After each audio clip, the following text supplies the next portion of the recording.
dan bahagia. Literasi memiliki dampak luas bagi kehidupan sehari-hari, termasuk kemampuan berpikir dan mengambil keputusan. Sobat Literasi, pada video kali ini kita akan menggali lebih dalam tentang satu kecakapan literasi yang harus dikuasai oleh guru dan peserta didik, yaitu literasi baca dan tulis. Apakah Sobat Literasi telah memahami konsep literasi baca dan tulis secara benar? Apakah upaya peningkatan literasi baca tulis peserta didik di satuan pendidikan telah mendapatkan hasil yang maksimal? Mari kita temukan konsep dan strategi penumbuhan literasi baca tulis di satuan pendidikan melalui video seri literasi berikut ini. Sobat Literasi dimanapun berada, mari kita dengarkan pemahaman dan pengalaman tentang literasi secara umum serta literasi baca dan tulis berikut ini.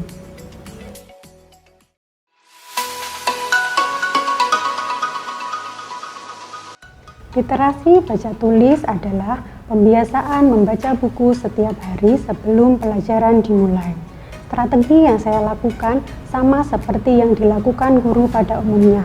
Setiap hari saya meminta peserta didik untuk membaca buku sebelum pelajaran dimulai. Literasi.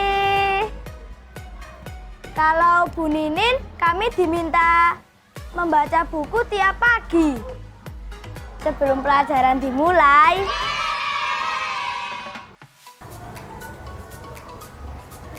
Literasi. Aha, mencari tokoh utama dalam cerita. Nah, sudah kita dengar bersama bagaimana pemahaman literasi baca tulis dari beberapa guru dan peserta didik. Ternyata masih banyak pemahaman yang kurang benar tentang konsep literasi ini. Apa sih sebenarnya literasi baca dan tulis? Bagaimana cara meningkatkan kecakapan literasi baca tulis peserta didik?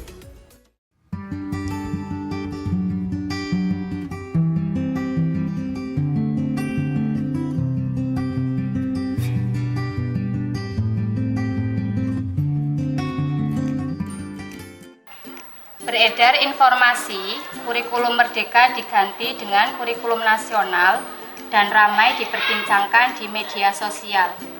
Hal ini terjadi setelah beredar gambar tentang program prioritas Kemendikbudristek tahun 2024 berupa launching kurikulum nasional menggantikan kurikulum Merdeka pada bulan Maret. Itu berita lama kan, Bu? Iya, Bu. Bu, ternyata kemampuan seseorang dalam mencerna informasi itu berbeda-beda ya. Contohnya di sekolah kita, Bu.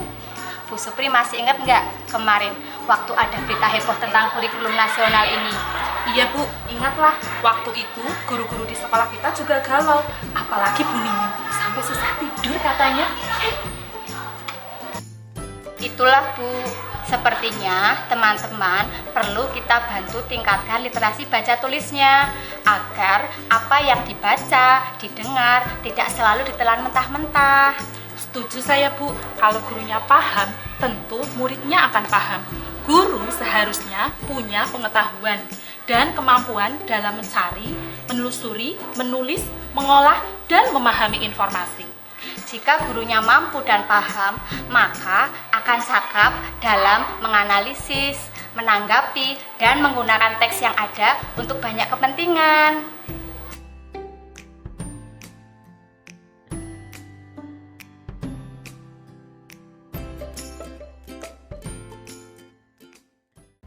Sobat Literasi, literasi baca dan tulis berkaitan erat dengan pengetahuan dan kecakapan dalam memperoleh dan mengolah informasi. Sebagai seorang guru, tentu kita wajib tahu strategi apa yang harus kita lakukan agar peserta didik cakap berliterasi.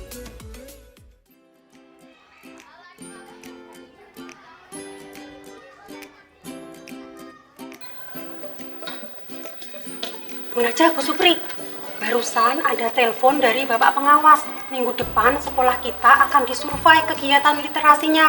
Bagaimana ini, Bu? Wah, kebetulan sekali kami berdua baru membahas literasi. Iya, sesuai dengan arahan kepala sekolah kemarin waktu rapat, kita akan bersama-sama berkolaborasi menyamakan persepsi agar program literasi kita, terutama literasi baca tulis, berjalan dengan baik. Wah, saya senang sekali kalau ada teman yang mau berbagi. Boleh saya ikut mendengarkan di sini? Alah, kayak sama siapa aja, Bu. Ini bukan hal rahasia kok. Silakan duduk. Ya, Bu. Jadi, kita akan mulai dari mana, Bu Neja?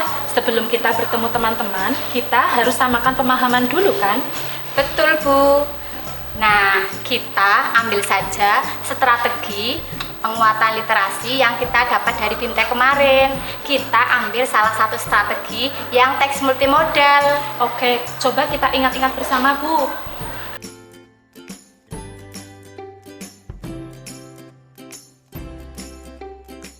Ini nih, Bu, saya ingat betul. Upaya pertama yang harus dilakukan adalah sekolah harus memiliki area teks multimodal yang memadai.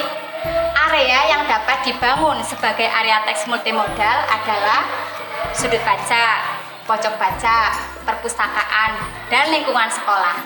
Pertama, sudut baca. Tentu sudut baca harus kita setting sesuai dengan minat dan kebutuhan peserta didik. Letaknya di mana, Bu, kalau sudut baca itu? Letaknya nanti bisa di bagian depan atau belakang ruang kelas. Rak buku kita isi dengan buku-buku teks, daftar laman buku non-teks dalam bentuk tautan atau QR code, serta kumpulan film pendek dalam bentuk tautan atau QR code. Lalu yang kedua adalah pojok baca, kan? Kalau pojok baca letaknya bisa di koridor ya, Bu, di ruang tunggu atau tempat warga sekolah biasanya berkumpul.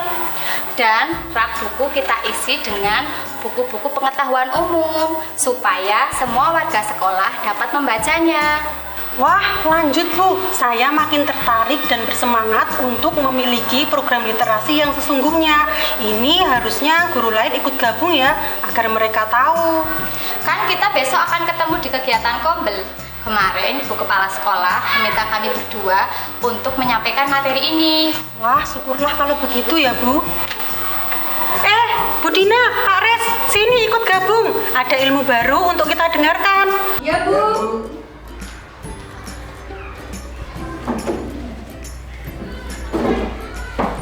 Kita lanjutkan ya. Yang ketiga adalah perpustakaan sekolah.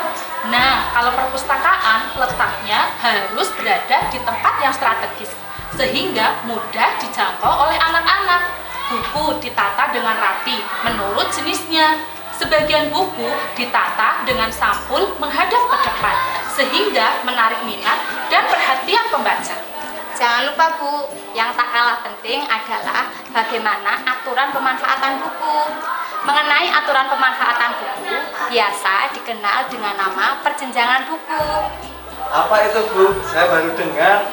Jadi kayak itu loh, Pak. Siswa diberikan buku sesuai dengan tahap kemampuan bacanya.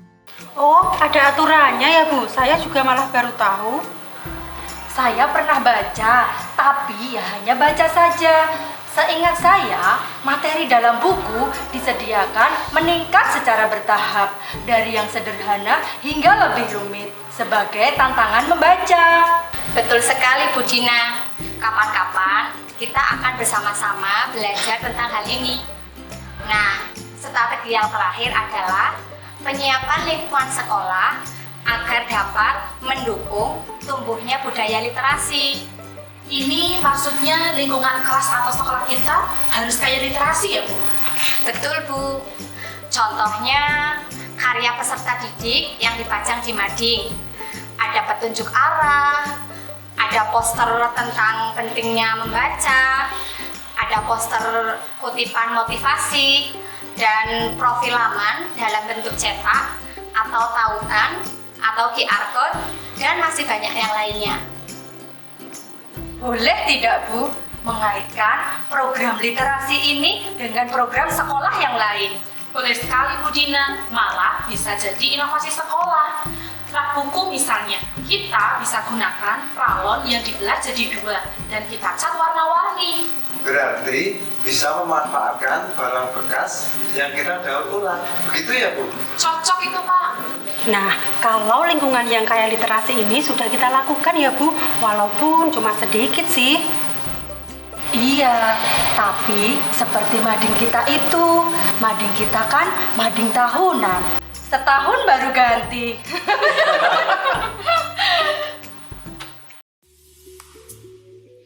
Sobat Literasi, program literasi sekolah yang tidak tepat sasaran sering berawal dari kesalahpahaman tentang literasi. Untuk itulah, guru diharapkan dapat menata ulang pemahamannya tentang literasi. Hal ini bertujuan agar guru dapat menciptakan lingkungan belajar serta merancang pembelajaran dan asesmen yang mendukung peningkatan kecakapan literasi peserta didik. Nah, apa saja pemahaman Sobat Literasi tentang konsep literasi yang telah terkoreksi? Apa yang akan Sobat Literasi lakukan setelah menyaksikan seri video tadi? Selamat berliterasi! Sampai jumpa pada video seri literasi selanjutnya. Salam literasi!